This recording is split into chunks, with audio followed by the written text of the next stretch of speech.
મિત્રો, આજની પ્રેસ વાર્તામાં ભારતનું ભાવિ યુવાન છોકરાઓ જે અભ્યાસ કરે છે વિવિધ લાઈનમાં અને એના ભાવિ ઉપર જે નુકસાન થવાના એંધાણ થઈ રહ્યું છે દેશમાં અલગ અલગ રાજ્યોમાં નીટની પરીક્ષા હોય કે ટેટ ટાટની પરીક્ષા હોય, પેપરો લીકેજ થાય છે, પણ લીક કરનારા સામે કોઈ પગલા લેવાતા નથી. આખરે આ દેશના યુવાનો બધા ભેગા થઈને સરકારની સામે મોરચો માંડ્યો છે.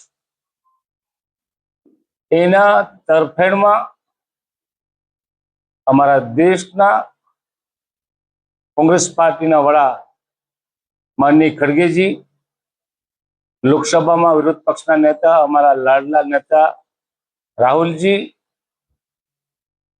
આખું એઆઈસીસી એટલે ઓલ ઇન્ડિયા કોંગ્રેસ કમિટી છોકરાઓની તરફેણમાં જ્યારે કદમ ઉઠાવ્યો છે ને ગઈકાલે જે રીતના બનાવ દિલ્હીમાં થયો, છોકરાઓને બેરહમી પૂર્વક માર માર્યો, છોકરીઓને પણ માર માર્યો છે.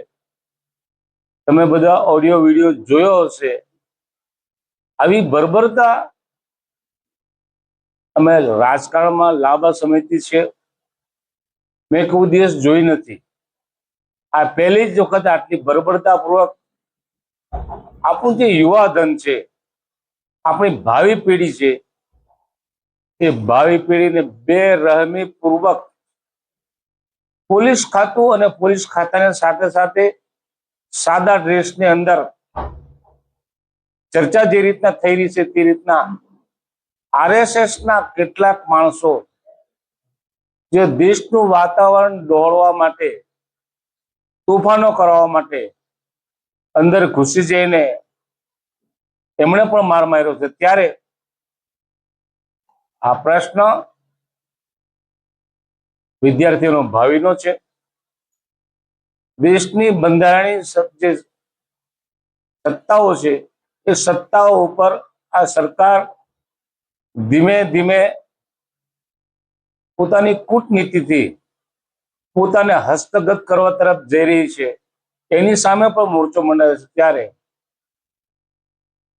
અમારી વડી કચેરીના વડા માનનીય અમિતભાઈ ચાવડા સાહેબની સીધી સૂચના હેઠળ જિલ્લા કક્ષાએ પણ આ બાબતની પ્રેસ વાર્તા થાય, ચર્ચા થાય ને યુવાનોને ભેગા કરી એનો વિરોધ થાય, એટલા માટે જ અહીંયા ભેગા થયા છે.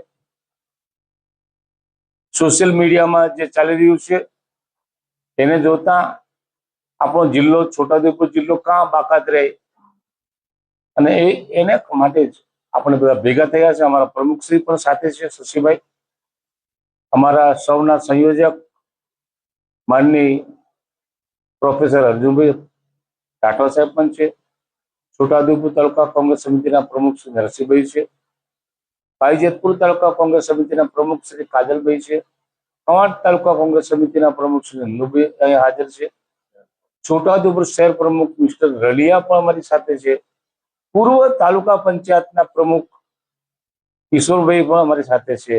બધા સાથે મળીને શું પ્રોગ્રામ કરવો, અત્યારે જ એના હલ્લાબોલ કરવા કે આ કાર્યક્રમ આવતીકાલે મોટી સંખ્યામાં યુવાનોને ભેગા કરી પ્રજાને પણ સાથે જોઈન્ટ કરી અને આની એક અસર દિલ્હી સુધી પહોંચે તેના માટે ચર્ચા વિચારણા માટે અહીંયા ભેગા થયા છે.